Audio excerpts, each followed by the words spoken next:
പിശാചിനോട് പ്രാർത്ഥിക്കാം എന്ന് പറഞ്ഞ വാചകത്തിന് ഒരു തുണ്ട് തെളിവുദ്ധരിക്കാൻ നിങ്ങൾക്ക് കഴിയോ? അതൊട്ട് ഇങ്ങനെ നടക്കരുത്. വല്ലാണ്ട് കളവേ പറയൂ, അതേ ശീലിച്ചിട്ടുള്ളൂ. ആ നിർബന്ധമായി മറ്റുള്ളവർ സ്വീകരിക്കണം. ആ നിലപാട് ശരിയല്ല. ഒരു വാചകത്തിന്റെ തുണ്ട് ജിന്നുകളോട് പ്രാർത്ഥിക്കാന്ന് മുജാഹിദുൽ പറഞ്ഞത്രേ. അങ്ങനെ വാദിക്കണത്രേ. ശൈത്താനോട് പ്രാർത്ഥിക്കാന്ന് പറഞ്ഞു അത്രേ. നിങ്ങൾക്ക് ഉദ്ധരിക്കാൻ പറ്റുമോ? ഇല്ല. എന്റെ മൂപ്പര് ഇത് പറഞ്ഞിട്ട് ഉദ്ധരിക്കുന്നത് കേട്ടോളൂ. ഉദ്ധരിക്കുന്ന വാചകം എന്താ കേട്ടോളൂ. പറഞ്ഞെന്താ വെച്ചാൽ അപ്പൊ കുടുങ്ങാണെങ്കിൽ ജിന്നിനോട് ചോദിച്ചോളും. ജിന്ന് വഴി കാണിച്ചു തരാൻ സാധ്യതയുണ്ട്, പിശാച്ച് വഴി കാണിച്ചു തരാൻ സാധ്യതയുണ്ട്. ഞാൻ വായിച്ചു കേൾപ്പിക്കാം. പകൽ വെളിച്ചത്തിൽ വിജനമായ മരുഭൂമിയുടെ വഴിയറിയാതെ നടന്നു നീങ്ങുന്ന ഒരാൾ പരിസരത്ത് ആരെയും കാണുന്നില്ല. ഇവിടെ എന്റെ ശബ്ദം കേൾക്കുന്ന ആരെങ്കിലും, മനുഷ്യൻ, മലക്ക്, ജിന്ന്, എന്നെ സഹായിക്കട്ടെ എന്ന് നനച്ച് പടപ്പുകളെ എന്നെ സഹായിക്കണേ, എനിക്ക് വഴി കാണിച്ചു തരണേ എന്ന് ഉച്ചത്തിൽ വിളിച്ചു പറയുന്നുവെങ്കിൽ അഭൗതിക മാർഗത്തിലെ സഹായത്തേട്ടം അതിലില്ല. അതുകൊണ്ട് അത് ശിർക്കല്ല. ഇവർ പറയുന്നത് ഈ വഴിയറിയാതെ വിഷമിക്കുന്ന വിജനമായ മരുഭൂമിയിലെ മുസ്ലിം സഹോദരന് പിശാചിനോട് വഴി കാണിച്ചു തരാൻ, ജിന്നിനോട് വഴി കാണിച്ചു തരാൻ ആവശ്യപ്പെടാന്ന് പറയുന്നത്. കണ്ടോ? ആ വാചകം കോട്ടിമാട്ടാണ് അദ്ദേഹം.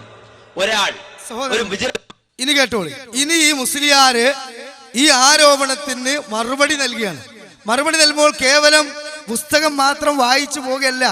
നാളെ ഇനി വന്നിട്ട് അത് ജബ്ബാർ മൗലവി എഴുതിയ വാചകം അങ്ങനെ തന്നെ വായിച്ചു, ആരോപണത്തിന് മറുപടി പറഞ്ഞു എന്നതല്ലാതെ അദ്ദേഹം അത് ശിർക്കല്ല എന്ന് വാദിച്ചിട്ടില്ല എന്ന് പറയാൻ നിൽക്കണ്ട. മൂപ്പര് ആ ആരോപണത്തിന് മറുപടി പറയുന്നത് വ്യക്തിപരമായി മൂപ്പര് കൃത്യമായിട്ട് സഹോദരങ്ങളെ ഈ പദം എടുത്ത് മൂപ്പരതായ അഭിപ്രായ പ്രകടനം നടത്തുകയാണ്. എന്നിട്ട് മൂപ്പർ അതിനെ ബന്ധിപ്പിക്കുന്നത് എവിടേക്കാന്നറിയോ?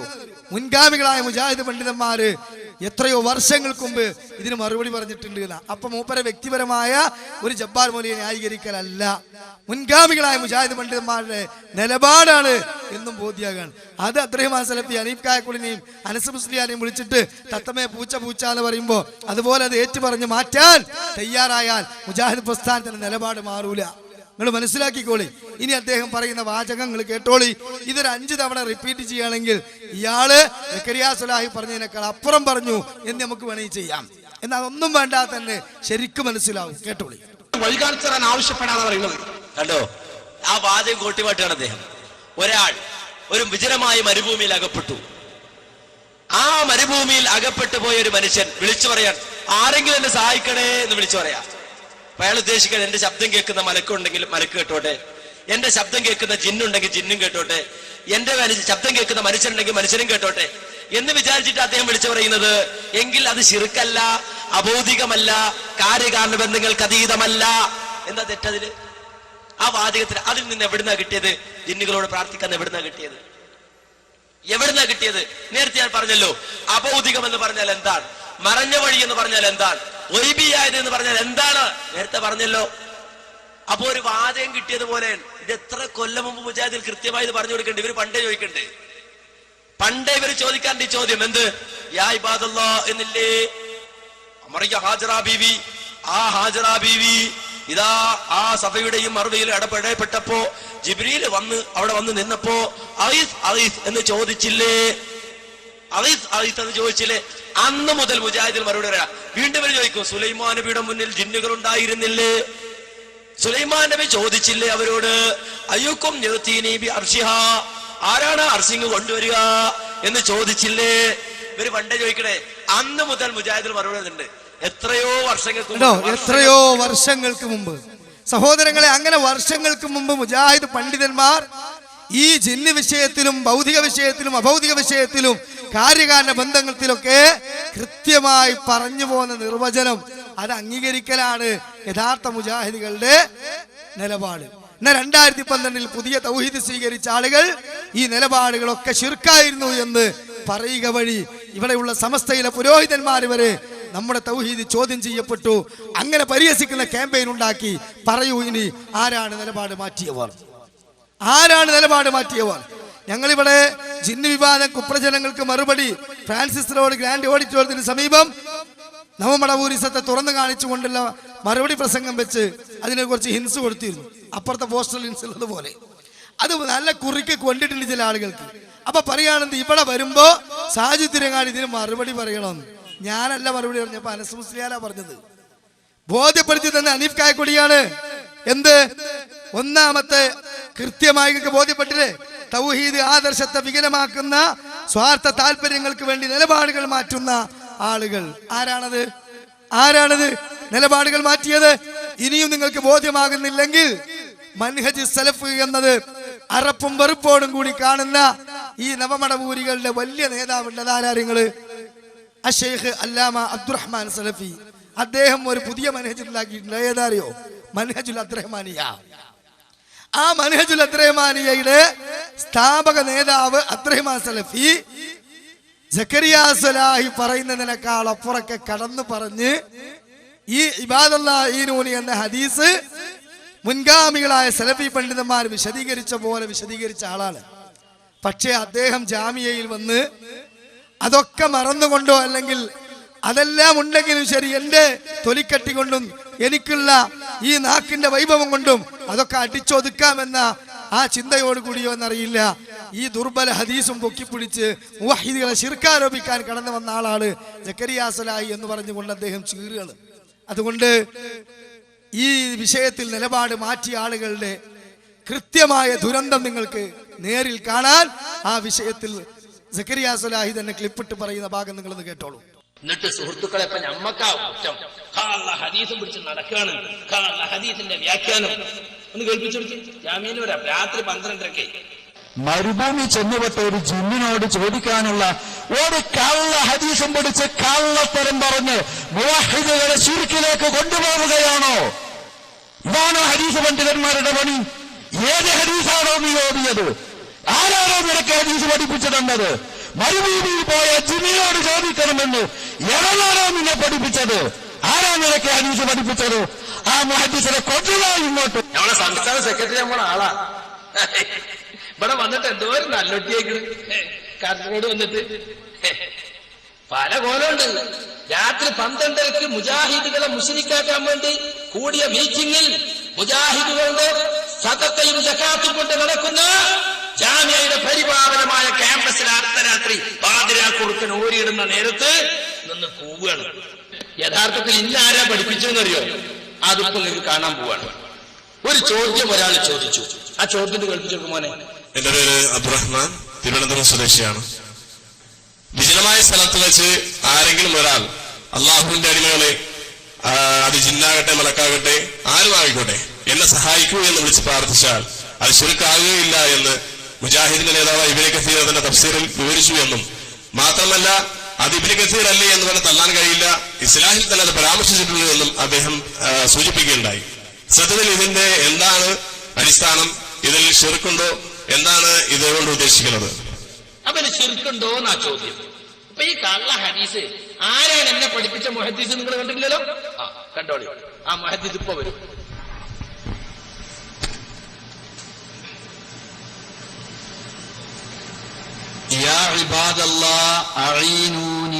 എന്നെ പഠിപ്പിക്കുക എന്ന് വിജനമായ സ്ഥലത്ത് ഒരാളും രക്ഷിക്കാൻ ഇല്ല എന്ന് തോന്നുന്ന സ്ഥലത്ത് ഒരാള് വിളിച്ചു തേടാമോ എന്നതാണ് പ്രശ്നം. ഈ റിപ്പോർട്ടിന്റെ സനദ് ശൈഖുൽ ഇസ്ലാം ഇബ്നു തൈമിയ മുതൽക്ക് അൽബാനി അടക്കമുള്ള ആളുകൾ വിശകലനം ചെയ്യുകയും അതിന്റെ സനദിന്റെ ന്യൂനത അവർ വ്യക്തമാക്കുകയും ചെയ്തിട്ടുള്ളതാണ്. ഇനി ഇത് നേർക്കുനേരെ നമ്മൾ എടുത്താൽ തന്നെ ഇവിടുത്തെ പ്രശ്നം എന്തുള്ളൂ എന്നറിയോ? ഒരു വിളിച്ചു പ്രാർത്ഥനയല്ല. എന്റെ വിളി കേൾക്കുന്നിടത്ത് ആരെങ്കിലും ഉണ്ടെങ്കിൽ അവർ അത് കേട്ട് എന്നെ സഹായിക്കട്ടെ എന്നുള്ള നിലക്കാണ്. അത് ശിർക്കിലേക്ക് പോകുന്ന വിളിയല്ല. അതിലൊരു അപാകത ഒരാൾക്കും കാണാൻ കഴിയില്ല. അതുകൊണ്ട് അത് ശിർക്കുമാണ് എന്ന് പറയുന്നതിന് എന്തില്ല, യാതൊരു അടിസ്ഥാനവും യഥാർത്ഥത്തിലുള്ള ഇത് അവരോടുള്ള പ്രാർത്ഥന അല്ല എന്നാണ് ഞാൻ തീർത്തു പറയുന്നത്. അതൊരു അപാകത ഒരാൾക്കും കാണാൻ കഴിയില്ല. ഈ ഹദീസിന് ന്യൂനത ഉണ്ട്. കള്ള ഹദീസ് എന്ന് പറഞ്ഞോ? കള്ള ഹദീസ് എന്ന റസൂലുള്ളാഹിന്റെ മേലെ കെട്ടിയുണ്ടാക്കിയ ഹദീസാണ്. ഇപ്പൊ ഇയാള് പറയുന്നത് കള്ള ഹദീസ് പിടിച്ച് കള്ളത്തരം പറഞ്ഞ് എന്നാണ് ന്യൂനത പറഞ്ഞിട്ടുണ്ട്. ഇനി സനത് നോക്കാതെ തന്നെ പറയാം. സനത് സഹിയായിട്ട് ലൈഫാകട്ടെ, അത് നോക്കാതെ തന്നെ പറയുന്നതാണ്. ഒരു പ്രാർത്ഥനയും അതിലില്ല. മണ്ടേരിയോ എന്ന് പറയണ മാതിരിയുള്ളൂ. മണ്ടേരിയോ ഓടി വരൂ, അവർക്കത് അറിയായിട്ടല്ല. അപ്പം ഇവരൻ മലപ്പുറത്തേരനല്ല. ഓടി വരണേന്ന് പറയുന്ന അതേ ഉള്ളൂ. മനുഷ്യന്മാരെ ഉദ്ദേശിച്ചിട്ട് അങ്ങനെ പറയില്ലേ? അതുപോലത്തെ ഉള്ളൂ. സനത് നോക്കാതെ തന്നെ പറയാം, ഒരു അപാകത അതിലില്ല, ഒരു വിളിച്ചു പ്രാർത്ഥന അതിലില്ല. ഇതാണ് മുജാഹിദ് പ്രസ്ഥാനം, സലഫി ലോകം പണ്ട് മുതൽക്കേ പറഞ്ഞു. അപ്പൊ സഹോദരങ്ങളെ, മുൻഗാമികളായ സലഫി പണ്ഡിതന്മാർ ആ ദുർബലമായ ഹദീസിനെ വിശദീകരിച്ചിടത്ത് ആ റിപ്പോർട്ടിൽ ജിന്നും മലക്കും ഉണ്ട് എന്നും ആ ജിന്നും മലക്കും കേൾക്കട്ടെ എന്ന് വിചാരിച്ച് ആ ഇബാദത്ത് എന്ന് വിളിച്ചാലും ആ വിളിയിൽ എന്തില്ല, അഭൗതികതയില്ല. ആ ഇബാദത്തിന്റെ പരിധിയിലേക്ക് പോകുന്ന, പ്രാർത്ഥനയുടെ പരിധിയിലേക്ക് പോകുന്ന വിളിയല്ല. അതുകൊണ്ട് തന്നെ ആ ഹദീസിന്റെ മത്തനിൽ ശിർക്കില്ല എന്നാണ് ഇത്ര കാലവും പറഞ്ഞിരുന്നത്. അത് തന്നെയാണ് സഹോദരങ്ങളെ എല്ലാവരും പറഞ്ഞിരുന്നത്. പക്ഷേ ഇപ്പോ തങ്ങളുടെ ചില സ്വാർത്ഥ താല്പര്യങ്ങൾ നിലനിർത്താൻ വേണ്ടി അത് മാറ്റി. എന്നിട്ട് അബ്ദുറഹ്മാൻ സലഫി ഇപ്പൊ ചീറിയത് കണ്ടില്ല നിങ്ങൾ? വിജനമായ മരുഭൂമിയിലെത്തിയാൽ ജിന്നിനെ വിളിക്കാൻ വേണ്ടിയിട്ട്, മുവഹിദുകളെ ശിർക്കിലേക്ക് കൊണ്ടുപോകാൻ വേണ്ടിയിട്ട് കൊണ്ടുപോകുന്ന മുഹദ്ദിസെ പടപാടാണ്. ഈ മുഹദ്ദിസ് ഇത് 19 മിനിറ്റോളം ജിദ്ദയിൽ ചർവിത ചർവണം ചെയ്ത ആളാണ്. ഇങ്ങനെ ഒരു പരിപാടി നമ്മൾ കേരളത്തിൽ കൃത്യമായി ക്ലിപ്പിട്ട് കേൾപ്പിച്ചിട്ട് ഇയാളെ ന്യായീകരിക്കാൻ വേണ്ടി നാവ് നീളമുള്ള ഹനീഫ് കായക്കൂടിയും മറ്റു ചില ആളുകളും വന്നിട്ട് പറഞ്ഞു എന്താ അറിയോ, അതൊക്കെ അബ്ദുറഹ്മാൻ സലഫിന്റെ പേരിൽ ആരോപണമാണ്, മൂപ്പർ അങ്ങനെ അവിടെ പറഞ്ഞിട്ടേ ഇല്ല. പല സ്ഥലങ്ങളിലും പലരും പറഞ്ഞു. ഞാൻ അനവധി സ്ഥലത്ത് ക്ലിപ്പിട്ട് വെല്ലുവിളിച്ചു. എന്ത്? അബ്ദുറഹ്മാൻ സലഫി ജിദ്ദയിൽ പോയി ഇങ്ങനെ പ്രസംഗിച്ചിട്ടില്ല എന്ന് അബ്ദുറഹ്മാൻ സലഫി മുജാഹിദുകളുടെ മുമ്പിൽ അള്ളാഹനെ സാക്ഷി നിർത്തിയിട്ട് പറയട്ടെ. വലിയ വെല്ലുവിളിയൊക്കെ നടത്തുന്നുണ്ടല്ലോ. അള്ളാഹു സുബ്ഹാനഹു വ തആല സാക്ഷി നിർത്തി പറയട്ടെ, ഞാൻ അങ്ങനെ പ്രസംഗിച്ചിട്ടില്ല, അത് എന്റെ പേരിൽ പിന്നെ കൃത്രിമമുണ്ടാക്കിയതാണ് എന്ന് പറയട്ടെ ധൈര്യമുണ്ടെങ്കിൽ. അങ്ങനെ പറഞ്ഞാൽ അയാൾക്ക് 70,000 റിയാല് നമ്മള് ഇൻഷാ അല്ലാഹ് ജിദ്ദയിൽ നിന്ന് പ്രവർത്തകരുമായി ബന്ധപ്പെട്ട് സംഘടിപ്പിച്ചു കൊടുക്കാം, ഹലാലായ രൂപത്തിൽ തന്നെ. അങ്ങനെ മൂപ്പർക്ക് ഒരു 70,000 റിയാലിന്റെ ആവശ്യമുണ്ടായിരുന്നു. അതിനുവേണ്ടി മൂപ്പര് വെറുതെ കിടന്ന് ഇറങ്ങാറാണ്ട ജിദ്ദയിൽ അവിടെ ഇവിടെയും ഒക്കെ പോയിട്ട് ഞമ്മക്കത് പിരിച്ചു കൊടുക്കാനുള്ള പദ്ധതി ഉണ്ടാക്കാം, പക്ഷെ എന്തോ നിങ്ങൾ സമ്മതിക്കുന്നു പറഞ്ഞിട്ട് ഇന്ന് വരെ സമ്മതിച്ചിട്ടില്ല മൂപ്പര്. അപ്പൊ ആരാ നവമടപൂരിസം? ആരാ നവസാമിരികൾ? ആരാണ് ജൂത റബ്ബിമാർ? ആരാണ് ദീനിനെ മാറ്റിമറിച്ചവർ? ആരാണ് ജിന്ന് വിഷയം പറഞ്ഞ് ശിർക്കിലേക്ക് കൊണ്ടുപോയവർ? ചിന്തിക്ക് നിങ്ങള്. അപ്പൊ ഒരു വിരലിങ്ങോട്ട് ചൂണ്ടുമ്പോൾ 3 വിരൽ സ്വന്തം നെഞ്ചിലേക്കാണ്. മലർന്ന് കിടന്ന് മേപ്പോട്ട് തുപ്പുക എന്ന പരിപാടിയാ ചെയ്തത് സഹോദരങ്ങളെ. അതുകൊണ്ട് ലോക സലഫി പണ്ഡിതന്മാരുടെ പേരിൽ ശിർക്ക് ആരോപിക്കുന്ന വിഭാഗമാണ് ഇവര് എന്ന് നമ്മൾ ഹിൻസിൽ കൊടുത്തത് തെളിയിക്കാൻ കഴിയുമോ എന്നുള്ളൊരു ധാരണ ചില ആളുകൾക്ക് ഉണ്ടാവും. കൃത്യമായി നിങ്ങൾ കേട്ടോളൂ. മൂവാറ്റുപുഴ സംവാദത്തിൽ വെച്ച് ഹനീഫ് കായക്കൊടി ഈ ചോദ്യം അങ്ങോട്ട് ചെന്നപ്പോൾ പച്ചയായി സഹോദരങ്ങളെ അത് ശിർക്കാണെന്ന് പറഞ്ഞ്, ജബ്ബാർ മൗലവി അടങ്ങുന്ന ആളുകൾ ഈ വിഷയത്തിൽ എഴുതിയത് ശിർക്കാണെന്ന് പറഞ്ഞ് 2012 പുതിയ ഒരു വെളിപാട് അദ്ദേഹം അവതരിപ്പിക്കുക ചെയ്തത്. ആ അവതരിപ്പിച്ചത് പിന്നെ വളരെ അധികം ആത്മാർത്ഥമായും ആവേശത്തോടു കൂടിയും അദ്ദേഹം ചെയ്തിട്ട് അദ്ദേഹം മുസ്ലിയാരോട് പറഞ്ഞു, എന്ത് ഏതായാലും ഈ കാര്യം ശിർക്കാണെന്ന് മാലോകന്റെ മുമ്പിൽ പറയാൻ ഈ സംവാദത്തിൽ നിങ്ങൾ വന്നതുകൊണ്ട് ഒരവസരം നമുക്കുണ്ടായല്ലോ, അൽഹംദുലില്ലാ, അങ്ങക്ക് പ്രത്യേകം നന്ദി. ആ നന്ദി പറഞ്ഞപ്പോ നമുക്കൊക്കെ മനസ്സിലായി ഈ തൗഹീദി പ്രസ്ഥാനം നിലനിർത്താൻ വേണ്ടിയുള്ള ആവേശത്തിലല്ല അദ്ദേഹം നന്ദി പറഞ്ഞത്. മറിച്ച് അദ്ദേഹത്തിന് അബ്ദുറഹ്മാൻ സലഫിയുടെ താല്പര്യമനുസരിച്ച് ആളുകളെ കേരളത്തിൽ ശിർക്കാരോപിച്ച് മുദ്ര കുത്തണം. അതിനുവേണ്ടിയാണ് ബൂട്ടും ഷോക്സും പേടൊക്കെ അണിഞ്ഞ് അദ്ദേഹം സംവാദത്തിന്റെ കളിക്കളത്തിൽ ഇറങ്ങിയത് ഗോളടിച്ച് ജയിക്കാനല്ല എന്ന് ഞമ്മക്ക് മനസ്സിലായത് മാത്രമല്ല, അവിടെ ഇതിന് അപ്പുറത്തിരുന്ന മുസ്ലിയാക്കന്മാർക്ക് വരെ മനസ്സിലായി. ആ നൗഷാദ് ഹസനി തന്നെ തക്കതായ മറുപടി നൗഷാദ് ഹസനി കൊടുത്തു. അതാണ് കൃത്യമായിട്ട് നിങ്ങൾ മനസ്സിലാക്കേണ്ടത്. അതാണ്, കേട്ടോളൂ നിങ്ങൾ. യാ ഇബാദല്ലാഹി അയ്യൂനി എന്ന് വിളിച്ചാൽ അത് മുവഹിദാന ഷൗക്കാനിയുടെ വാദം, ജബ്ബാർ മൗലവിയുടെ വാദം. പിന്നെ മൂപ്പർക്ക് വലിയ സന്തോഷമായി ഞാൻ ചോദ്യം ചോദിക്കുമ്പോ. കാരണം സക്കരിയ സലൈനോട് പണ്ടേ മൂപ്പർക്ക് ഭയങ്കര ഉറപ്പാ. അത് അയാളെ പുറത്താക്കാൻ, ജബ്ബാറിനെ പുറത്താക്കാനുള്ള ഒരു അവസരം കിട്ടിയല്ലോ, അതിന് മൂപ്പര് നന്ദി പറഞ്ഞതാണ്. തിരിച്ചങ്ങോട്ടും നന്ദി.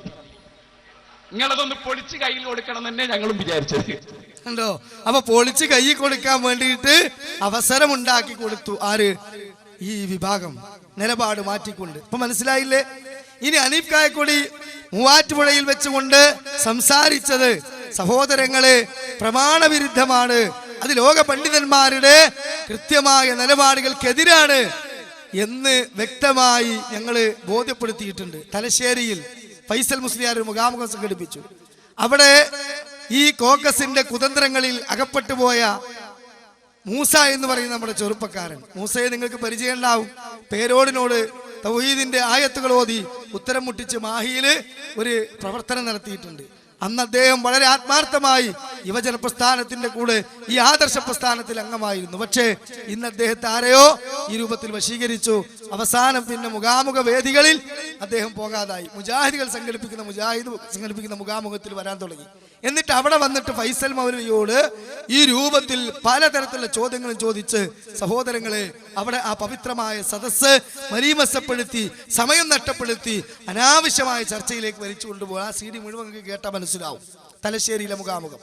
ഏതായാലും ഏറ്റവും പ്രസക്തമായ ഭാഗത്തിൽ ഹനീഫ് കായക്കൊടിയെ ന്യായീകരിച്ച മൂസക്ക് ഫൈസൽ മൗലവി കൊടുക്കുന്ന മറുപടി നിങ്ങളൊന്ന് കേൾക്കണം.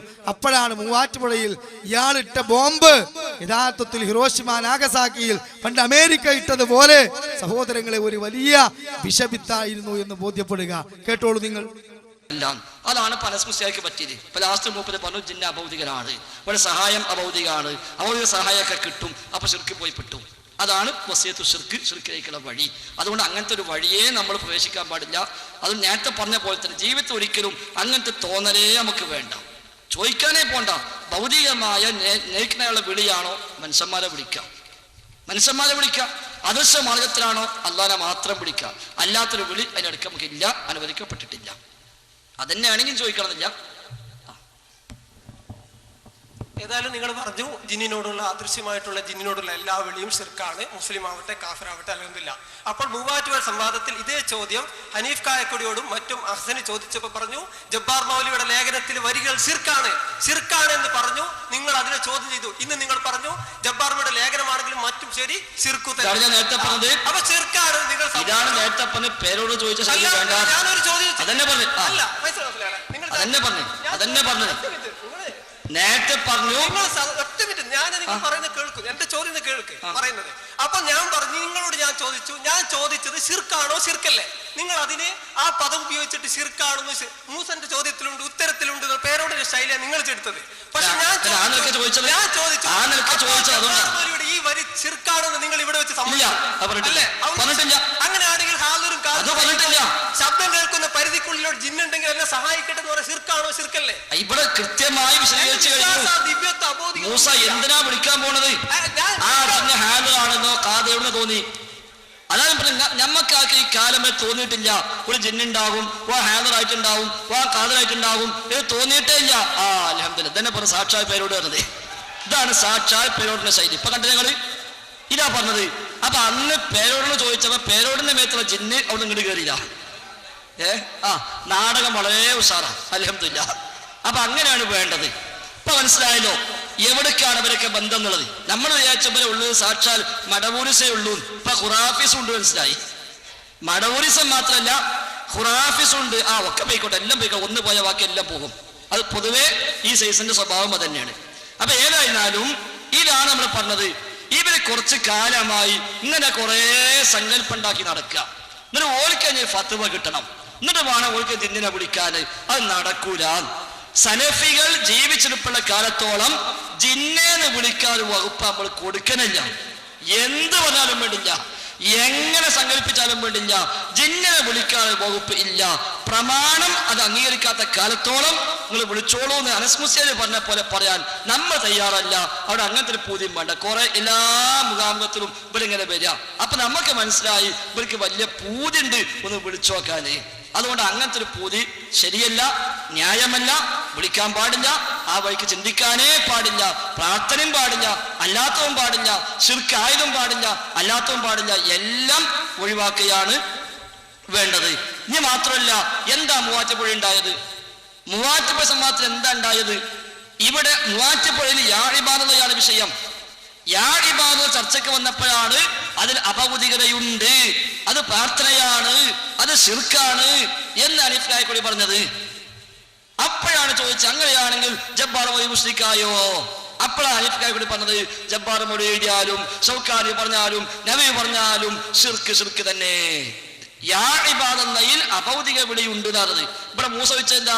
ഭൗതികമായ വിളിയാ, ഭൗതികമായ വിളിയാ. ആ ഭൗതികമായ വിളിയേ ഉള്ളൂ എന്ന് യാഇബാദയെ കുറിച്ച് പണ്ഡിതന്മാരെല്ലാം വിശദീകരിച്ച ഹദീസ്. ആ ഹദീസിനെ ദുർവ്യാഖ്യാനിച്ചിട്ട് ഹനീഫ് കായക്കൊടി പറഞ്ഞു, ഇത് അഭൗതിക വിളിയാണ്, ഇത് ദുആ ആണ്, ഇത് ശിർക്കാണ് ആ മറുപടി ആയിരുന്നു ഖുറാഫികൾക്ക് കിട്ടേണ്ടിയിരുന്നത്. കാരണം എന്താ, ഇതിൽ അഭൗതികത ഉണ്ട് എന്ന് വന്നാൽ അവരുടെ അഭൗതിക വിളിക്ക് 114 പാരമ്പര്യമായി. ഇസ്തിഗാസ എന്ന് അവർ ഓമനപ്പേരിട്ട് വിളിച്ച അഭൗതിക വിളിക്ക് 114 പാരമ്പര്യമായി ഇതിൽ അഭൗതികത ഉണ്ട് എന്ന് വന്നാൽ, അതുകൊണ്ട് നമ്മളെ നാവിൽ നിന്ന് അഭൗതികമാണ് എന്നൊരു ഉത്തരം കിട്ടാൻ 200 കൊല്ലമായി ലോക ഖുറാഫികൾ നടക്കുന്നു. 200 കൊല്ലത്തെ സലഫി പണ്ഡിതന്മാരുടെ നാവിൽ നിന്ന് കിട്ടാത്തൊരു ഉത്തരം ഇപ്പോൾ 2012 ഹനീഫ് കായക്കൂടി കൊടുത്തു. അപ്പൊ നൗഷാദിനെ പറഞ്ഞു അൽഹംദുലില്ലാഹ് ഞങ്ങൾക്ക് കിട്ടേണ്ടത് കിട്ടി. കാരണം എന്താ, സൈനി ദഹ്ലാൻ ശ്രമിച്ചത് കിട്ടാത്തത്, ശേഷമുള്ള അബ്ദുല്ലാഹി അബ്ശി ശ്രമിച്ചത് കിട്ടാത്തത്, അലവി മാലിക് ശ്രമിച്ചിട്ട് കിട്ടാത്തത്, കാന്തപുരം മുസ്ലിയാർ ശ്രമിച്ചിട്ട് കിട്ടാത്തത്, അവർക്കൊന്നും അന്നത്തെ സലഫി പണ്ഡിതന്മാരിൽ നിന്ന് കിട്ടാത്ത ഒന്ന് നൗഷാദ് ഹസനിക്ക് കായക്കൊടിയിൽ കിട്ടി. അപ്പൊ നൗഷാദ് ഹസനി പറഞ്ഞു അൽഹംദുലില്ലാഹ് കിട്ടേണ്ടത് കിട്ടി. അപ്പൊ അവിടെയാണ് അബദ്ധം. അത് വേറെ ഇത് വേറെ എന്ന് ഏകദേശം നമുക്ക് എല്ലാവർക്കും അത് മനസ്സിലായിട്ടുണ്ട്. അപ്പൊ ഇത്തരം ആളുകളാണ് ഇപ്പൊ ജിന്നിന്റെ ആൾക്കാര്. അപ്പൊ പ്രിയപ്പെട്ട സഹോദരങ്ങള്, ഇപ്പൊ ആരാണ് യഥാർത്ഥത്തിൽ ജിന്നിന്റെ പിന്നാലെ നടക്കുന്നത്? ജിന്നിനെ വിളിക്കണമെന്ന വാശി ആർക്കാ ഉള്ളത്? അതുമായി ബന്ധപ്പെട്ട് നടത്തുന്ന മുഖാമുഖങ്ങളിൽ വന്ന് കുതന്ത്ര ചോദ്യങ്ങളും തർക്ക ചോദ്യങ്ങളുമായി വിഷയങ്ങൾ ആളുകൾക്ക് പഠിപ്പിക്കുന്ന സമയം നഷ്ടപ്പെടുത്തുന്നത് ആരാ? അതൊക്കെ ഇവിടെ കേരള ജനത വളരെ വ്യക്തമായി മനസ്സിലാക്കിയിട്ടുണ്ട്.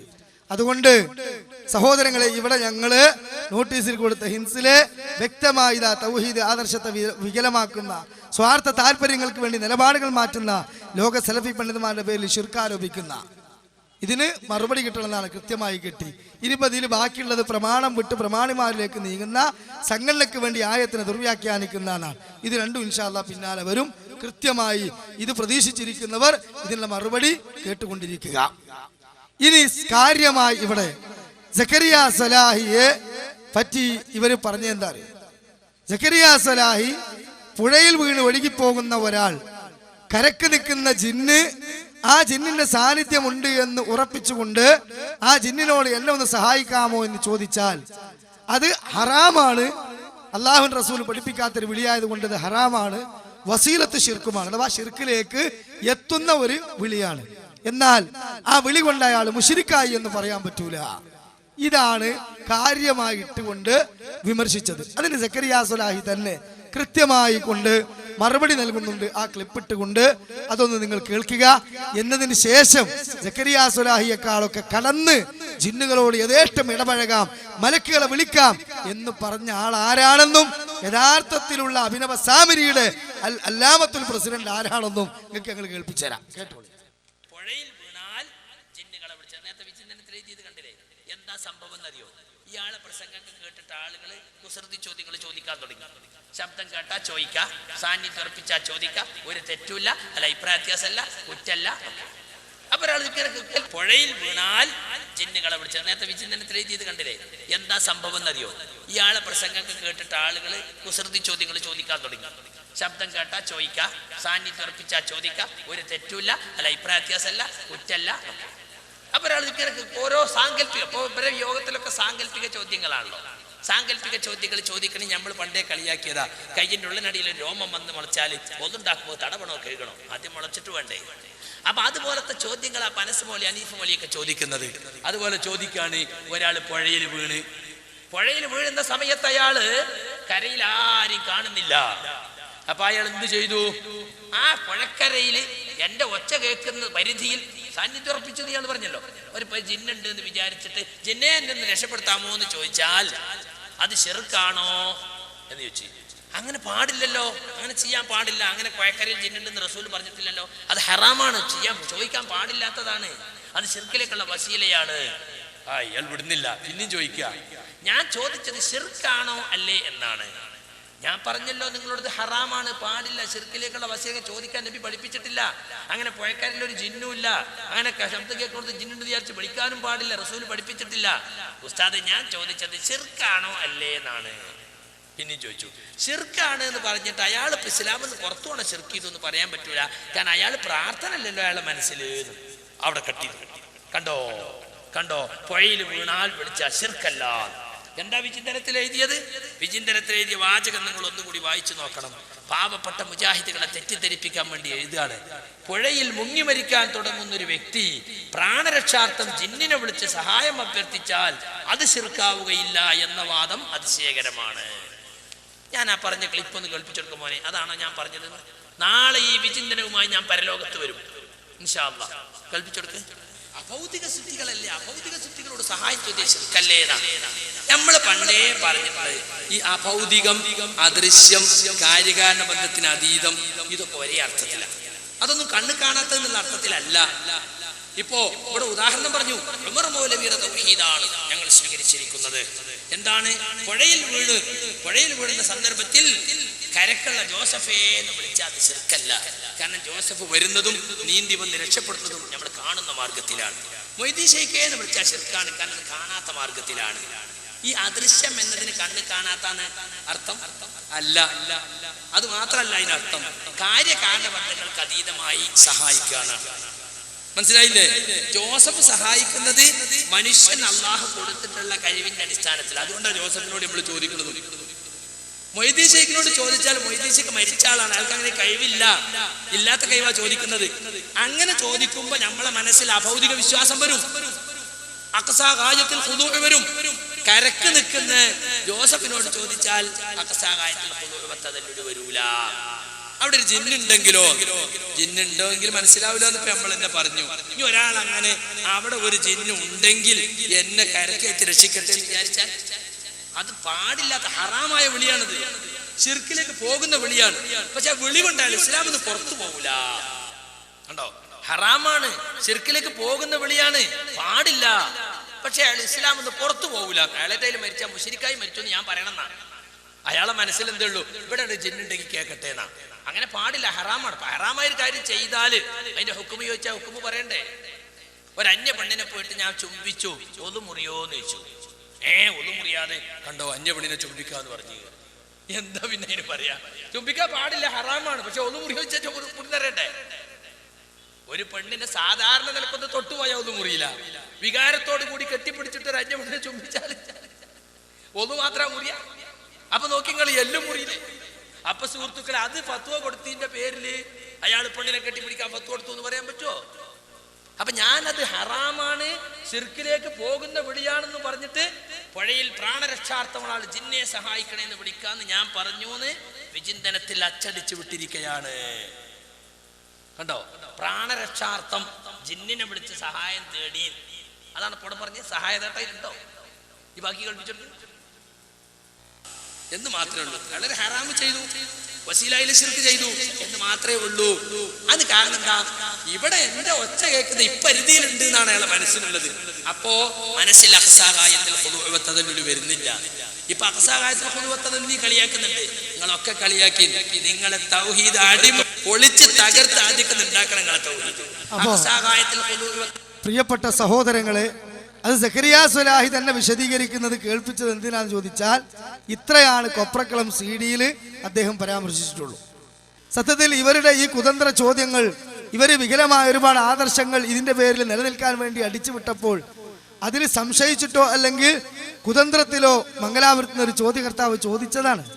ആ ചോദ്യത്തിൽ അദ്ദേഹം പറഞ്ഞു, പ്രാർത്ഥന മനസ്ഥിതി വരുന്ന വിളി പുഴയിലാകട്ടെ കടലിലാകട്ടെ ഏത് സ്ഥലത്താകട്ടെ വിളിച്ചാൽ അത് ശിർക്കാണ്. അതുകൊണ്ട് തന്നെ ആ പ്രാർത്ഥനാ മനസ്ഥിതി വരുന്ന വിളി ജിന്നിനോടായാലും മലക്കിനോടായാലും മനുഷ്യനാണായാലും ശിർക്കാണ് എന്ന് ആദ്യം മറുപടി പറഞ്ഞു. അപ്പൊ പറഞ്ഞു, എന്റെ മനസ്സിൽ പ്രാർത്ഥനയില്ല, അഭൗതിക വിശ്വാസമൊന്നുമില്ല, ശബ്ദം കേൾക്കുന്നിടത്ത് ഒരു ജിന്നുണ്ട് എന്ന് ഞാൻ സാന്നിധ്യം ഉറപ്പിച്ചിട്ടാണ് വിളിക്കുന്നത്, അങ്ങനെ വിളിച്ചാലോ? അപ്പൊ പണ്ഡിതോചിതമായി അദ്ദേഹം അതിന് മറുപടി നൽകി. അത്രേ ഉള്ളൂ. ഇത് വലിയ ആനത്തരാക്കിയിട്ട് സക്കരിയ സ്വലാഹിക്ക് കണ്ടോ പഴച്ച വാദം, ജിന്നുകളെ വിളിച്ചു തേടാം എന്ന് വാദിക്കുന്നുണ്ട്. എന്നാ സക്കരിയ സ്വലാഹി അതിന്റെ ഹുക്കുമ പറഞ്ഞ ആ സ്വലാഹിക്ക് ജിന്നുകളോട് തേടാം, ജിന്നുകളോട് സഹായം അഭ്യർത്ഥിക്കാം എന്ന വാദം ഉണ്ടോ? ഇല്ല സഹോദരങ്ങളെ. അത് വ്യക്തമായി മുജാഹിദുകളുടെ ചോദ്യശരങ്ങൾ കടന്നു വന്നപ്പോൾ ഹക്ക് വെളിപ്പെടുത്തി. എവിടുന്ന്? തിരുവനന്തപുരം മുഖാമുഖത്തിൽ മുജാഹിദുകൾ വളരെ ആത്മാർത്ഥമായി ഈ ശിർക്കാരോപണമായി നടക്കുന്ന ആളുകളോട് ചോദിച്ചു. അങ്ങനെ സക്കരിയ സ്വലാഹിക്ക് ഒരു വാദമില്ല, നിങ്ങൾ ഈ പറഞ്ഞ രൂപത്തിലാണെങ്കിൽ അബ്ദുറഹ്മാൻ സലഫി, മനസ് മുസ്ലിയാരും നിങ്ങളും മുൻഗാമികളായ സലഫി പണ്ഡിതന്മാരൊക്കെ പറഞ്ഞിട്ടുള്ളൂ, അതിനപ്പുറത്ത് സക്കരിയ സ്വലാഹി ഒന്നും പറഞ്ഞിട്ടില്ല എന്ന് പറഞ്ഞപ്പോൾ ഹനീഫ് കായക്കൊടിക്ക് മനസ്സിലായി ഇവിടുന്ന് നല്ല കോലത്തിൽ ഇനി പോകാൻ പറ്റൂല. അപ്പൊ അവസാനം എന്ത് ചെയ്തു? കുടുങ്ങിയാൽ ശൈത്താൻ സത്യം പറയുന്നു പറഞ്ഞ പോലെ കുടുങ്ങിയ സമയത്ത് സ്വലാഹിയെ പറ്റി കൃത്യമായിട്ട് വിശദീകരണം കൊടുത്തു. പക്ഷെ കൊടുക്കുന്ന ആൾ ഹനീഫ് കായക്കൊടിയാണല്ലോ, അബ്ദുറഹ്മാൻ സലഫിന്റെ കൂടെ കുറെ കാലം നടന്ന ആളാണല്ലോ. ആ കുതന്ത്രം ശരിക്കും പഠിച്ച ആളായതുകൊണ്ട് ഒരു ചെമ്പ് പായസത്തിൽ ഒരു തുള്ളി വിഷമിടുക എന്ന് പറഞ്ഞ പോലെ അവസാനത്തിൽ രക്ഷപ്പെടുമ്പോ ഒരു ചെറിയ തീപ്പൊരി ഉണ്ടാക്കിയിട്ടാണ് കഴിച്ചിലായി. അതിന് ഇൻഷാ അല്ലാഹ് നമുക്ക് മറുപടി വേറെ കൊടുക്കാം. ആദ്യം നിങ്ങൾ ആ കുംഭസാരെന്ന് കേട്ടോളി. നമ്മൾ മനസ്സിലാക്കേണ്ട ഒരു പ്രധാനപ്പെട്ട കാര്യം, സക്കരിയ സലാഹിക്ക് അല്ലെങ്കിൽ അബ്ദുൽ ജബ്ബാർ മൗലവിക്ക് ജിന്നിനോട് പ്രാർത്ഥിക്കാം എന്ന വാദം ഉണ്ട് എന്ന് നമ്മൾ പറയുന്നില്ല. സക്കരിയ സലാഹിക്ക് ജിന്നിനോട് പ്രാർത്ഥിക്കാം എന്ന വാദമുണ്ട് എന്ന് നമ്മൾ പറയുന്നില്ല. സക്കരിയ സലാഹിക്ക് ജിന്നിനോട് എല്ലാ കാര്യങ്ങളിലും സഹായം തേടാം എന്ന വാദമുണ്ട് എന്ന് നമ്മൾ പറയുന്നില്ല. അഭൗതികമായ കാര്യങ്ങൾ, ഉദാഹരണത്തിന് ജിന്നെ എനിക്കൊരു സന്താനത്തെ തരണേ, ജിന്നെ എനിക്കൊരു കുട്ടിയെ തരണേ, ജിന്നെ എന്റെ രോഗം മാറ്റണേ, ജിന്നെ എന്നെ സ്വർഗത്തിലെത്തിക്കണേ എന്നിങ്ങനെ ജിന്നിനോട് പറയാം എന്ന വാദം സക്കരിയ സലാഹിക്കില്ല. എവിടെയെങ്കിലുമുള്ള ഏതെങ്കിലും ഒരു ജിന്നിനോട് ഭൗതികമായ കാര്യങ്ങളും തേടാം എന്ന വാദവും സക്കരിയ സലാഹിക്കില്ല. സക്കരിയ സലാഹിയുടെ അപകടകരമായ വാദം എന്താണ്? നമ്മുടെ മുമ്പിലുള്ള ഒരു ജിന്ന്, ആ ജിന്നിന് കഴിവ് നൽകപ്പെട്ട വിഷയത്തിൽ ആ ജിന്നിനോട് സഹായം ചോദിക്കുന്നത് ശിർക്കല്ല എന്നതാണ്. കണ്ടോ, ഇതാണ് സഹോദരങ്ങളെ ആശയക്കുഴപ്പമുണ്ടാക്കുക എന്ന് പറഞ്ഞത്. അവിടെ വെച്ച് വ്യക്തമായി അദ്ദേഹം വിരലിൽ എണ്ണി തസ്ബീഹ്മാല പിടിക്കണ മാതിരി വാദമില്ല. അവസാനം അപകടകരമായ വാദം, മുന്നിൽ വന്ന ജിന്ന് ആ ജിന്നിന്റെ കൈവിൽപ്പെട്ടൊരു കാര്യം ചോദിച്ചാൽ അത് ശിർക്കാണ് എന്ന വാദം സക്കരിയ സ്വലാഹിക്കില്ല. അപ്പോഴും സ്വലാഹിക്ക് അനുവദനീയ എന്നുള്ള വാദം ഉണ്ട് എന്ന് പറഞ്ഞോ? ഇല്ല, അത് ഹറാമാണ്, വസീലത്ത് ഷിർക്കാണ് എന്ന വാദമാണ് സക്കരിയ സ്വലാഹിക്ക്. ഷിർക്കാണെന്ന വാദമില്ല. എന്താ ഷിർക്കാണെന്ന് ആൺകുട്ടികളെ പോലെ പ്രഖ്യാപിച്ചാൽ, പ്രിയപ്പെട്ട സഹോദരങ്ങളെ, അങ്ങനെയാണെങ്കിൽ ഈ ആൺകുട്ടികളൊക്കെ എവിടെ ഇരുന്ന് കുറച്ച് മുമ്പ് തിരുവനന്തപുരത്ത് ഒരു മുഖാമുഖം സംഘടിപ്പിച്ചു. ആ മുഖാമുഖത്തിൽ ഇതുപോലെ തന്നെ ഈ ആരോപണങ്ങളുമായി ഒരു മടവൂരി കടന്നു വന്നപ്പോൾ സക്കരിയ സ്വലാഹിയോട് ചോദിച്ചതിനേക്കാൾ അപ്പുറത്ത് വളരെ ലളിതമായ ഒരു ചോദ്യം, ഏത് ഇങ്ങനെ വളച്ചും തിരിച്ചൊന്നും ചോദിച്ചിട്ടുള്ള പ്രയാസമൊന്നുമില്ല, നേർക്ക് നേരെ ഷിർക്ക് എന്ന് മറുപടി പറയാൻ പറ്റുന്ന ഒരു ചോദ്യം. എന്താ ചോദ്യം? ജിന്നുകളോട് ഷിർക്കാകാത്ത തേട്ടമുണ്ടോന്നാ. ഷിർക്കാകുന്ന തേട്ടം ഞങ്ങളൊക്കെ അംഗീകരിക്കുന്നുണ്ട്, അഥവാ പ്രാർത്ഥന അത് ഏത് സൃഷ്ടിനോട് നടത്തിയാലും ഷിർക്കാണെന്ന് ഞങ്ങൾക്ക് അറിയാം. എന്നാൽ ജിന്നുകളോട് ഷിർക്കാകാത്ത തേട്ടമുണ്ടോന്നാ. എന്താണ് സഹോദരങ്ങളെ അനസ് മുസ്ലിയാരുടെ വായിൽ നിന്ന് വരേണ്ടിയിരുന്ന മറുപടി? ജിന്നിനോടുള്ള ഏത് സഹായത്തോട്ടും ഷിർക്കാണ് എന്നാണ്. എന്നാ സഹോദരങ്ങളെ, അത് മുൻഗാമികളായ പണ്ഡിതന്മാര് മുത്തലക്കൻ ഷിർക്കാണെന്ന് പറയാത്തൊരു കാര്യം എന്തേ സഹോദരങ്ങളെ അന്ന് പറഞ്ഞുകൂടായിരുന്നോ? എന്തേ അന്ന് പറയാതിരുന്നേ? അപ്പൊ അന്ന് പ്രമാണത്തിന്റെ അടിസ്ഥാനത്തിൽ പണ്ഡിതോചിതമായി കൃത്യമായിട്ടാണ് മൂപ്പര് മറുപടി പറയുന്നത്. അപ്പൊ സക്കരിയ സ്വലാഹിയുടെ അപകടകരമായ വാദം അനസ് മുസ്ലിയാരെക്കാൾ കൂടുതലല്ല, അനസ് മുസ്ലിയാരെക്കാൾ എത്രയോ താഴെയാണ്. അനസ് മുസ്ലിയാർ അലുവത്തുന്ന ലാഘവത്തോടു കൂടി ജിന്നിനോട് യഥേഷ്ടം ഇടപഴകാം, അതിൽ അഭൗതികതയില്ല, ശിർക്കില്ല, ഒരു അപാകതയുമില്ല എന്ന് മറുപടി നൽകുന്നത് കേട്ടോളൂ. ജിന്നുകൾക്ക് അല്ലാഹു നൽകുന്ന കഴിവ് മനുഷ്യ കഴിവിന് അതീതമെങ്കിലും അതിന് അഭൗതികമെന്ന് വിശേഷിപ്പിക്കുന്നത് ഇസ്ലാമിക കാഴ്ചപ്പാടിൽ ശരിയല്ല. അഭൗതികമായ കഴിവ് എന്ന് നാം ഉദ്ദേശിക്കുന്നത് അല്ലാഹു സൃഷ്ടികൾക്കാർക്കും നൽകാത്ത കഴിവാണ് എന്ന് പറഞ്ഞുകൊണ്ട് ജിന്നുകൾക്കുള്ള കഴിവിനെ സംബന്ധിച്ച ഒരു വിശദീകരണം. എന്നിട്ട് വീണ്ടും ഇതിൽ കാണാം, അതുപോലെ വിജനപ്രദേശത്തുണ്ടായേക്കാനിടയുള്ള ജിന്നുകളും മലക്കുകളും ഉൾപ്പെടെയുള്ള സൃഷ്ടികളോട് അവർക്ക് കഴിവ് നൽകപ്പെട്ട വിഷയത്തിൽ സഹായം ആവശ്യപ്പെട്ടാൽ അതും പ്രാർത്ഥനയാണെന്ന് പറയാവുന്നതല്ല. സഹോദരങ്ങളെ, ഇതുവരെ അദ്ദേഹം മടവൂരികൾക്ക് മറുപടി നൽകുകയാണ്. അതുകൊണ്ട് തന്നെ ചെറിയ മുണ്ടത്തിന്റെ പുസ്തകമാണ് വായിക്കുന്നത്. അതെന്തിനാ നിങ്ങൾ തെറ്റിദ്ധരിപ്പിക്കുന്നത് എന്നൊരു ചോദ്യം ഉണ്ടാവും. തെറ്റിദ്ധരിപ്പിക്കല്ല, ഈ മറുപടിക്ക് അദ്ദേഹം കൃത്യമായി പിൻബലമേകാൻ വേണ്ടിയിട്ടാണ് ചെറിയ മുണ്ടത്തിന്റെ വാദം വായിച്ചത്. മൂപ്പരുടെ ഈ വിഷയത്തിൽ നിലപാടെന്താ? അത് മൂപ്പര് ഉദാഹരണ സഹിതം വ്യക്താക്കി കൊടുക്കുക. അത് ചെറിയ മുണ്ടത്തിന്റെ വാചകമല്ല. നാളെ ഇനി വന്നിട്ട് ഏതെങ്കിലും ടിൻറ്റുമോനോ അല്ലെങ്കിൽ ഏതെങ്കിലും തരത്തിലുള്ള പിന്നെ ആളുകളൊക്കെ അനസ് മുസ്ലിയാർ വരൂലാന്ന് നമുക്ക് ഉറപ്പാണ്, 100% ഉറപ്പുണ്ട്. കാരണം മൂക്കയറിട്ട് വലിച്ചാൽ മൂപ്പര് വരൂല, ഒറ്റ റെഡിമെയ്ഡ് പ്രസംഗം കാച്ചിയേ പോവുള്ളൂ. അതുകൊണ്ട് കോക്കസിനോട് പറയാനുള്ളത്, ഒന്നുകിൽ നിങ്ങൾ ബോബനെ കൊണ്ടുവരാ അല്ലെങ്കിൽ മോളിനെ കൊണ്ടുവരാ. ബോബന് മോളി തന്നെ ആരാ? ഹനീഫ് കായക്കൂടി അനസ് മുസ്ലിയാരും. രണ്ടാളുകളാണല്ലോ ഇപ്പൊ കേരളത്തിൽ അബ്ദുറഹിമാൻ സലഫിന്റെ മൈക്കയായി രംഗത്ത് വരുന്നത്. ഇതെന്റെ വാചകമല്ല കേട്ടോ, ഞാൻ മോശ പദപ്രയോഗം നടത്തി എന്ന് പറയരുത്. അനസ് മുസ്ലിയാർ സലാം സുല്ലമിയുടെ വികലവാദങ്ങളെ കേരളത്തിൽ ചവച്ചു തുപ്പിയ കരിമ്പിലാക്കലിനെയും അരിമദനെയും പരാമർശിച്ച പദാണെന്ത്? സലാം സുല്ലമിയുടെ മൈക്കകളിൽ നിന്ന്. ഇന്നിപ്പോ അയാള് ഈ വാദം കടമെടുത്ത അബ്ദുറഹിമാൻ സലഫിന്റെ മൈക്കകളാണ് ഹനീഫ് കായക്കൂടിയും അനസ് മുസ്ലിയാരും. അതുകൊണ്ട് ആ അനസ് മുസ്ലിയാരാകുന്ന ഹനീഫ് കായക്കൂടിയാകുന്ന ബോബന് മോളിയിൽ ഏതെങ്കിലും ഒരാൾ ഇവിടെ വരണം, അല്ലാതെ ടിൻറ്റുമോനെ വിടരുത്. അതാണ് എനിക്ക് പറയാനുള്ളത്. അതുകൊണ്ട് കൃത്യമായി ഇവിടെ നിങ്ങൾ വിശദീകരിക്കുകയാണ്. അനസ് മുസ്ലിയാർ മൂപ്പരുടെ നിലപാട് പറയുന്നത് കേട്ടോളി. അപ്പൊ ജിന്നുകൾക്ക് കഴിവ് നൽകപ്പെട്ട വിഷയത്തിൽ ഏതെങ്കിലും ഒരാൾ സഹായം ചോദിച്ചാൽ അതിനെയും പ്രാർത്ഥനയാണ് എന്ന് പറയാൻ കഴിയില്ല. ഒരു ഉദാഹരണം പറഞ്ഞുതരാം. ഇപ്പൊ ഒരു ജിന്ന് ഇവിടെ വരികയാണ്. ആ ജിന്നിനെ സംബന്ധിച്ചിടത്തോളം ഏതെങ്കിലും ഒരു രൂപത്തിൽ ഇവിടെ വന്നു, എനിക്ക് അയാളെ കാണാം. അയാളെ സംബന്ധിച്ചിടത്തോളം അയാളെ ഞാനോട് സംസാരിക്കണം. എന്താ ജിന്ന സുഖാണോ, എവിടുന്നാ വരുന്നത്, എങ്ങനെയുണ്ട് എന്ന് അയാളോട് സംസാരിച്ചാൽ അത് അഭൗതികമല്ല. അയാളെ സംബന്ധിച്ചിടത്തോളം അങ്ങനെ ചോദിച്ചതുകൊണ്ട് ശിർക്കാവുകയുമില്ല. കൃത്യമായി കേട്ടില്ല നിങ്ങള്? ഒരു ജിന്നിങ്ങനെ വരികയാണ്, ആ ജിന്നുമായിട്ട് ഇടപഴകാൻ ഒരു അവസരം കിട്ടി. അപ്പൊ അനസ് മുസ്ലിയാർ പറയുകയാണെന്ത്? അനസ് മുസ്ലിയാരുടെ കൂട്ടുകാരനായ ജിന്നിനോട് എന്തൊക്കെയുണ്ട് ജിന്നെ, സുഖാണോ? അതിൽ അഭൗതികതയില്ല, അപാകതയില്ല, ശിർക്കില്ല. അപ്പൊ ജിന്ന് സുഹൃത്ത് ഇങ്ങോട്ട് സംസാരിക്കുകയാണ്, എന്തൊക്കെയുണ്ട് മുസ്ലിയാർ നിങ്ങളുടെ അവസ്ഥ? ഒരുപാട് കാലം ഖുറാഫിയായി നടന്നതല്ലേ, പിന്നെ നിങ്ങൾ ഈ തൗഹീദ് പ്രസ്ഥാനത്തേക്ക് വന്ന് നിങ്ങളെ കാണാൻ തന്നെ വയ്യായിരുന്നു. കാരണം ഘോരഘോരം ആദർശ വേദിയിൽ നിങ്ങൾ തിളങ്ങി നിന്നിരുന്നല്ലോ. ഇപ്പൊ നല്ല കണ്ണുമോറൊക്കെ നല്ല തുടിപ്പുണ്ടല്ലോ, നല്ല നല്ല വസ്ത്രവും വേഷങ്ങളൊക്കെ ആണല്ലോ, കയ്യിലൊക്കെ അടിപൊളി സംവിധാനങ്ങളാണല്ലോ. അതെ, ഇപ്പൊ ഒരു കുഴപ്പമില്ല. ഇപ്പൊ കാര്യമായിട്ടുള്ള പണി മുവഹിദുകൾക്ക് നേരെ ശിർക്ക് ആരോപിച്ച് നടക്കലാണ്. സ്വിച്ച് ഓഫ് ചെയ്ത് കിടന്നുറങ്ങേണ്ട ആവശ്യം നിൽക്കില്ല. ഇപ്പൊ വളരെ അൽഹംദുലില്ലാഹ് റാഹത്താണ്, നല്ലൊരു വണ്ടിയൊക്കെ ഉണ്ട്, വീടും സംവിധാനങ്ങളൊക്കെ ആയിട്ടുണ്ട്, ഇപ്പൊ ഒരു ബുദ്ധിമുട്ടില്ല എന്നിങ്ങനെ അനസ് മുസ്ലിയാർ തന്റെ ജിന്ന് സുഹൃത്തിനോട് സംസാരിച്ചാൽ അതിൽ അഭൗതികതയില്ല, അത് കാര്യകാരണബന്ധങ്ങൾക്ക് അതീതമല്ല, ആ ചോദ്യം ശിർക്കുമല്ല. അലുവതെന്ന ലാഘവത്തോടു കൂടി അയാൾ ഫത്വ കൊടുത്ത്. ഇനി നമ്മളോടൊരു ചോദ്യം എന്ത്? നിങ്ങളെ ഈ പഴച്ച വാദത്തിന് ഖുർആനിലോ ഹദീസിലോ വല്ല തെളിവുണ്ടോന്നാ? നിങ്ങൾ ഈ പറഞ്ഞ പ്രകാരം ഈ പഴച്ച വാദത്തിന് നിങ്ങൾ എവിടുന്ന ഖുർആൻ ഓതിയേ? ആ ആയത്തല്ലേ ഞങ്ങൾക്ക് ഓതാളേ. കേട്ടോളി മുപ്പര ആയത്തോതിന് ഉദാഹരണം പറഞ്ഞുതരാം. ഇപ്പൊ ഒരു ജിന്ന് ഇവിടെ വരികയാണ്. ആ ജിന്നിനെ സംബന്ധിച്ചിടത്തോളം ഏതെങ്കിലും ഒരു രൂപത്തിൽ ഇവിടെ വന്നു, എനിക്ക് അയാളെ കാണാം.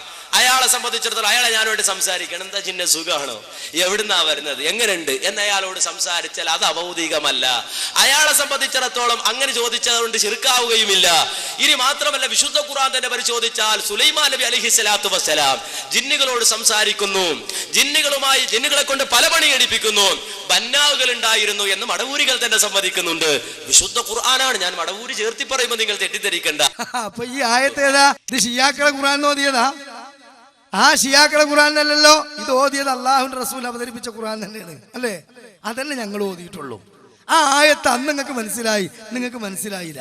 അതിന്റെ കാരണം യഥാർത്ഥത്തിൽ തെളിവില്ലാത്തത് കൊണ്ടല്ല, ഭൗതിക ലാഭം കയ്യിൽ വരുമ്പോൾ പരലോകം മറക്കുമ്പോൾ അങ്ങനെയൊക്കെ കണ്ണ് മഞ്ഞളിച്ചു പോകും. അതിന് ഞങ്ങൾ ഉത്തരവാദികളല്ല. നിങ്ങൾ ഈ ആദർശ വേദിയിലേക്ക് കടന്നു വരി, നിങ്ങൾ ഞങ്ങൾക്ക് പ്രതീക്ഷ ഉണ്ട്.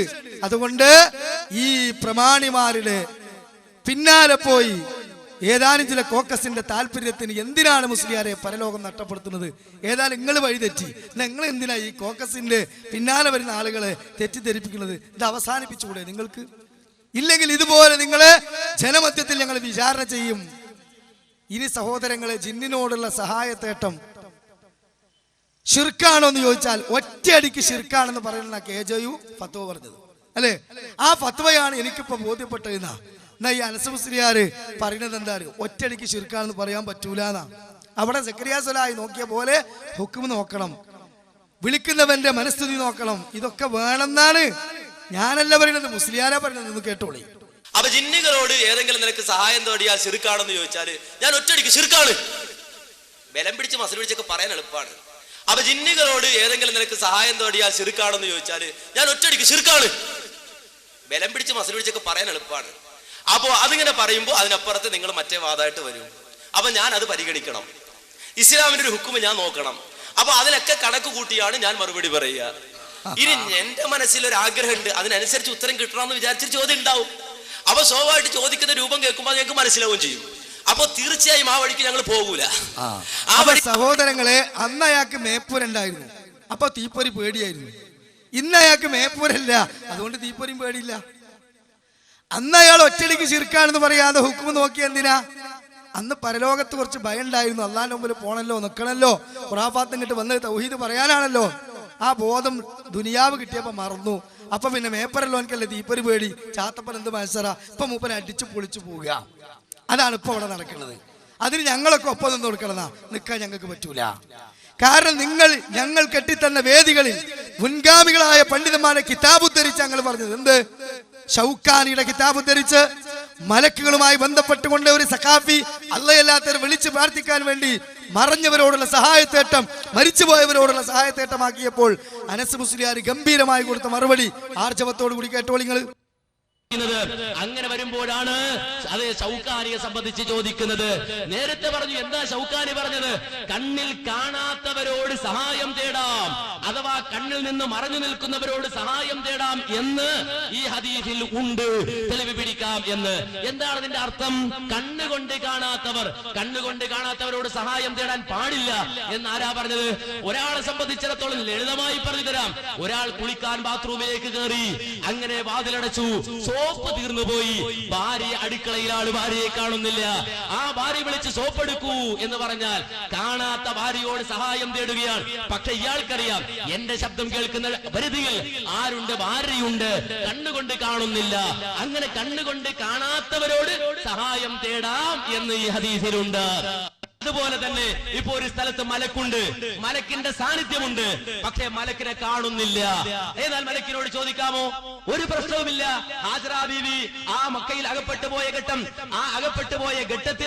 മക്കയിൽ അകപ്പെട്ടു പോയ ഘട്ടത്തിൽ ജിബ്രീൽ വന്നു, ജിബ്രീലിന്റെ ശബ്ദം കേട്ടു, അവിടെ ജിബ്രീൽ ഉണ്ടെന്ന് അറിഞ്ഞു. ആ ഹാജറ ബീവി പറഞ്ഞു, നീ സഹായിക്കുമെങ്കിൽ എന്നെ സഹായിക്ക്. അവിടെ ഒരു ശബ്ദം. സഹോദരങ്ങളെ, ഹാജറ റളിയല്ലാഹു അൻഹയുടെ സംഭവം അദ്ദേഹം തന്റെ താല്പര്യത്തിനനുസരിച്ച് ദുർവ്യാഖ്യാനം ചെയ്യാണ്. കാരണം അയാളെ മനസ്സിലുള്ള വിശ്വാസം എന്താ അറിയോ? മലക്കിനോട് സഹായം തേടാമെന്നാണ്. അതിനുവേണ്ടി ഹാജറ റളിയല്ലാഹു അൻഹ ജിബ്രീലിനോട് തേടി. എവിടെ ഹദീസിലുള്ളത്? ഹാജറ റളിയല്ലാഹു അൻഹ ശബ്ദം കേട്ടിടത്തേക്ക് തിരിഞ്ഞു നോക്കിക്കൊണ്ട് നിന്റെ കയ്യിൽ വല്ല ഖൈറുണ്ടെങ്കിൽ എനിക്ക് തരൂന്നാ പറഞ്ഞത്. അത് ജിബ്രീലാണെന്ന് വിചാരിച്ചിട്ടല്ല. അങ്ങനെയാണെങ്കിൽ എന്തിനാ ഹാജറ റളിയല്ലാഹു അൻഹ ഓടേണ്ട ആവശ്യം? ഒറ്റടിക്ക് ജിബ്രീലേന്ന് പറഞ്ഞാൽ ചോദിച്ചാൽ പോലെ. അപ്പൊ ജിബ്രീലാണ് അലൈഹിസ്സലാത്തു വസ്സലാമയാണ് എന്ന് മനസ്സിലായിട്ടല്ല ഹാജറ അല്ലാഹുവിനെ തേടിയത്. പിന്നെ ജിബ്രീൽ അലൈഹിസ്സലാത്തു വസ്സലാമയാണ് അവിടെ പ്രത്യക്ഷപ്പെട്ടതെന്നത് നമുക്കെങ്ങനെ മനസ്സിലായി? റസൂലുള്ളാഹി സ്വല്ലല്ലാഹു അലൈഹി വസല്ലം പറഞ്ഞപ്പോ മനസ്സിലായി. അപ്പൊ തന്റെ കയ്യിലുള്ള വികല വിശ്വാസം എന്താ? ഈ നവസാമിരിയുടെ കയ്യിലുള്ള വിശ്വാസം എന്താ? ഈ ജൂത റബ്ബിയുടെ പ്രസിഡന്റായ ഇവന്റെ വിശ്വാസം എന്താ? മലക്കുകളോട് തേടാന്നാ. ആ വിശ്വാസം പഴച്ച ഖുറാഫാത്ത് ഇതിനകത്ത് കൊണ്ടുവന്ന് നിങ്ങളെ ഭാഷയിൽ പറഞ്ഞ അത് കുത്തിവെച്ച് രണ്ടാമത് ദുനിയാവിന്റെ ലാഭത്തിന് വേണ്ടി നിങ്ങൾ മാറിയിട്ട് നിങ്ങൾ ആ വിശ്വാസം മുഴുവൻ ഞങ്ങളുടെ പേരിൽ ആരോപിക്കുക. വിടുവോ ഞങ്ങള്? കേട്ടോളി, നിങ്ങൾ മൂപ്പര് പറയുന്ന മലക്കിനോട് ചോദിക്കാം. ശബ്ദം കേൾക്കുന്ന പരിധിയിലൊന്നുണ്ട് എന്ന് മനസ്സിലാക്കിയിട്ട് എന്നെ സഹായിക്കുമെങ്കിൽ സഹായിക്കൂ എന്ന് പറഞ്ഞാൽ അത് തെറ്റാണ്, അത് കുറ്റകരമാണ് എന്ന് ഒരാളും പറഞ്ഞിട്ടില്ല, പറയുകയും ഇല്ല. അപ്പൊ കണ്ണുകൊണ്ട് കാണാത്തതിനോട് അതിന്റെ സാന്നിധ്യം ഉറപ്പിച്ച് താൻ കേൾക്കുന്നിടത്ത് അതുണ്ട് എന്ന് മനസ്സിലാക്കിയിട്ട് അവരോട് എന്തെങ്കിലും സഹായം തേടാമോ? അത് തെറ്റല്ല, കുറ്റകരമല്ല എന്ന് കിട്ടും എന്നാണ് ഈ ഹദീസിന്റെ അടിസ്ഥാനത്തിൽ ഷൗക്കാനി പറഞ്ഞിട്ടുള്ളത്. അപ്പൊ സഹോദരങ്ങളെ, ശബ്ദം കേൾക്കുന്നിടത്ത് മലക്കുണ്ട്, ജിന്നുണ്ട് എന്ന് സാന്നിധ്യം ഉറപ്പിച്ച ഒരാൾ ചോദിച്ചാൽ അത് ചോദിക്കുന്നതിന് യാതൊരു കുഴപ്പമില്ല. സക്കരിയ സ്വലാഹി പറഞ്ഞതോ ഹറാമാണ്, വസീലത്ത് ശിർക്കാണ്, റസൂൽ പഠിപ്പിച്ചിട്ടില്ല, ഒരിക്കലും പാടില്ല. ഇയാൾ പറയാണ് തെറ്റല്ല, കുറ്റകരമല്ല.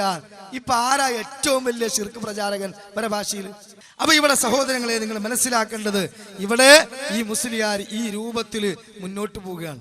നിങ്ങൾ ആലോചിച്ച് നോക്കി, ഈ സമുദായത്തിൽ ഇയാൾ ബഷലാകുന്നൊരു ബഷലാകല് മുജാഹിദ് പ്രസ്ഥാനത്തിൽ ഒരാൾക്കും സംഭവിച്ചിട്ടില്ല. ഇത്രത്തോളം മാനക്കേട്. കാരണം എന്താ? ഈ മനുഷ്യൻ മുജാഹിദ് പ്രസ്ഥാനത്തിന്റെ വേദികളിൽ മുജാഹിദ് പണ്ഡിതന്മാർ വിശദീകരിച്ച ആദർശമൊക്കെ പറഞ്ഞ് അനുകൂലിച്ച ആളാണ്. ഇപ്പൊ അബ്ദുറഹ്മാൻ സലഫിയും കോക്കസും വിലക്കെടുത്തപ്പോ ഇങ്ങനെ പറയണമെന്ന് പറഞ്ഞപ്പോ മാറ്റി പറയാണ്. അപ്പോ മലർന്നു കിടന്ന് മുകളിലേക്ക് തുപ്പിയാൽ സ്വന്തം ചിറിയിലേക്ക് തുപ്പലം വീഴുന്ന പോലെ ബൂമറാങ് തന്റെ മണ്ടയിൽ തിരിച്ചടിക്കുന്ന പോലെ മുസ്ലിയാരുടെ വൈരുദ്ധ്യങ്ങളുടെ കലവറ ഒന്ന് നിങ്ങൾക്ക് കേൾക്കാം. കാരണം എന്താ അറിയോ, മൂപ്പര് ഇവിടെ സക്കരിയ സലാഹിന്റെ കുറച്ച് വൈരുദ്ധ്യങ്ങൾ വരുത്തി തീർക്കാൻ വേണ്ടിയിട്ട് ഒരു ക്ലിപ്പ് ഇട്ടിട്ടുണ്ട്. വരുത്തി തീർക്കൽ എങ്ങൾക്ക് നടക്കുള്ളൂ, ഞങ്ങൾ വരുത്തി തീർക്കല്ല, വ്യക്തമായി ജനങ്ങൾക്ക് ബോധ്യപ്പെടുന്ന രൂപത്തിലാടുന്നത്. കണ്ടോളൂ അദ്ദേഹത്തിന്റെ ചില വൈരുദ്ധ്യങ്ങൾ. അതിനു മുമ്പും അത് ഈ നിങ്ങൾ നോക്കിക്കോ, എന്റെ ക്ലിപ്പുകൾ ഞാൻ മടവൂരികൾക്ക് മറുപടി പറയുന്ന ക്ലിപ്പുകൾ എടുക്കും. ജബ്ബാർ മൗലവിയുടെ പകൽ വെളിച്ചം വായിക്കുമ്പോൾ നമ്മൾ ചെറിയ മുണ്ടത്തിന്റെ ബുക്ക് വായിച്ച് മറുപടി പറയുന്ന ക്ലിപ്പുകൾ പലയിടത്തും ഇടാറുണ്ട്. ഞാൻ വെല്ലുവിളിച്ചുകൊണ്ട് പറയാം, ആ സീഡികൾ ഓരോന്നും ഇരുന്നിട്ട് അതിൽ വ്യക്തമായി തന്നെ ജിന്നോട് സഹായം ശിർക്കാണെന്ന് പറയാതെ പോയിട്ടുണ്ടോ? ഉണ്ടെങ്കിൽ കൊണ്ടുവരും. ഒരാൾ ഒരു വിജനമായ മരുഭൂമിയിൽ അകപ്പെട്ടു. ആ മരുഭൂമിയിൽ അകപ്പെട്ടു പോയ ഒരു മനുഷ്യൻ വിളിച്ചു പറയാൻ, ആരെങ്കിലും എന്നെ സഹായിക്കണേ എന്ന് വിളിച്ചു പറയാം. അപ്പൊ അയാൾ ഉദ്ദേശിക്കാൻ, എന്റെ ശബ്ദം കേൾക്കുന്ന മലക്കുണ്ടെങ്കിൽ മലക്ക് കേട്ടോട്ടെ, എന്റെ ശബ്ദം കേൾക്കുന്ന ജിന്നുണ്ടെങ്കിൽ ജിന്നും കേട്ടോട്ടെ, എന്റെ ശബ്ദം കേൾക്കുന്ന മനുഷ്യനുണ്ടെങ്കിൽ മനുഷ്യനും കേട്ടോട്ടെ എന്ന് വിചാരിച്ചിട്ട് അദ്ദേഹം വിളിച്ചു പറയുന്നത്. എങ്കിൽ അത് ശിർക്കല്ല, അബൗദികമല്ല, കാര്യകാരണ ബന്ധങ്ങൾക്ക് അതീതമല്ല. എന്താ തെറ്റതില്? ആ വാചകത്തിൽ അതിൽ നിന്ന് എവിടുന്നാ കിട്ടിയത്? ജിന്നുകളോട് പ്രാർത്ഥിക്കാൻ എവിടുന്നാ കിട്ടിയത്? പക്ഷേ ഈ അടുത്ത സമയത്താണ് ചിലരിത് വിഷയം തന്നെ ശ്രദ്ധിക്കാൻ തുടങ്ങിയത്. നമ്മൾ അന്നേ ശ്രദ്ധിച്ചു പോരുന്നുണ്ട്. ഇപ്പോഴാണ് ചിലപ്പോ ഈ പറയുന്ന 2011 2012 ആയപ്പോഴേ ചിലർ ഈ വിഷയം തന്നെ ശ്രദ്ധിക്കണത്. അപ്പോ ഇപ്പോഴാണ് നിങ്ങൾ പറയുന്നത്, അല്ല നമ്മൾ നേരത്തെ പറയുന്നത് നിങ്ങൾ കേട്ടില്ല, അതാ വിഷയോ? ഞാൻ ചോദിച്ചത്, ജിന്നോട് സഹായം ചോദിച്ചാൽ ശിർക്കാകാത്ത വല്ല നേട്ടവുമുണ്ടോ? അപ്പൊ ജിന്നുകളോട് ഏതെങ്കിലും നിനക്ക് സഹായം തേടിയാൽ ശിർക്കാണെന്ന് ചോദിച്ചാല് ഞാൻ ഒറ്റയടിക്ക് ശിർക്കാണ്, ബലം പിടിച്ച് മസിൽ പിടിച്ചൊക്കെ പറയാൻ എളുപ്പമാണ്. അപ്പൊ ജിന്നുകളോട് ഏതെങ്കിലും നിനക്ക് സഹായം തേടിയാൽ ശിർക്കാണെന്ന് ചോദിച്ചാല് ഞാൻ ഒറ്റയടിക്ക് ശിർക്കാണ്, ബലം പിടിച്ച് മസിൽ പിടിച്ചൊക്കെ പറയാൻ എളുപ്പമാണ്.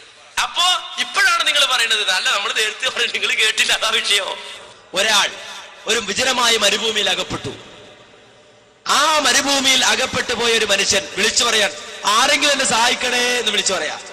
അപ്പൊ അയാൾ ഉദ്ദേശിക്കാൻ, എന്റെ ശബ്ദം കേൾക്കുന്ന മലക്കുണ്ടെങ്കിൽ മലക്ക് കേട്ടോട്ടെ, എന്റെ ശബ്ദം കേൾക്കുന്ന ജിന്നുണ്ടെങ്കിൽ ജിന്നും കേട്ടോട്ടെ, എന്റെ ശബ്ദം കേൾക്കുന്ന മനുഷ്യനുണ്ടെങ്കിൽ മനുഷ്യനും കേട്ടോട്ടെ എന്ന് വിചാരിച്ചിട്ട് അദ്ദേഹം വിളിച്ചു പറയുന്നത്. എങ്കിൽ അത് ശിർക്കല്ല, അബൗദികമല്ല, കാര്യകാരണ ബന്ധങ്ങൾക്ക് അതീതമല്ല. എന്താ തെറ്റതില്?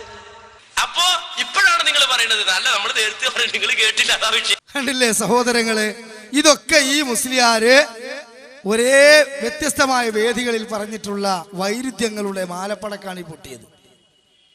ഇയാൾ ഈ സമുദായത്തിൽ ഈ രൂപത്തിൽ അപമാനപ്പെടാൻ കാരണം എന്താ അറിയോ? ഞാൻ പറഞ്ഞല്ലോ, സ്വാർത്ഥ താല്പര്യത്തിന് വേണ്ടി നിലപാട് മാറ്റിയതാണ്. അതുകൊണ്ട് ഇയാൾ എത്രത്തോളം നികിട്ടവും നിന്ദ്യവുമായ പ്രവർത്തനം നടത്തുന്നു എന്ന് ചോദിച്ചാൽ, സ്വന്തം ഗോതയിൽ ഒരുമിച്ച് തൗഹീദി പ്രബോധനം നടത്തിയ ആളുകളെ, സഹോദരങ്ങളെ, തൻ്റെ വാദത്തിന് എതിരാണ്, അല്ലെങ്കിൽ താൻ ഉൾക്കൊള്ളുന്ന കോക്കസിന് എതിരാണ് ഇവർ എന്നതുകൊണ്ട് അവർക്കെതിരെ ഇപ്പോൾ നീതിബോധമില്ലാത്ത ആഞ്ഞടിയാണ് നടത്തുന്നത്. എങ്ങനെ? ഈ അനസ് മുസ്ലിയാർ ഒരിക്കൽ പിന്നെ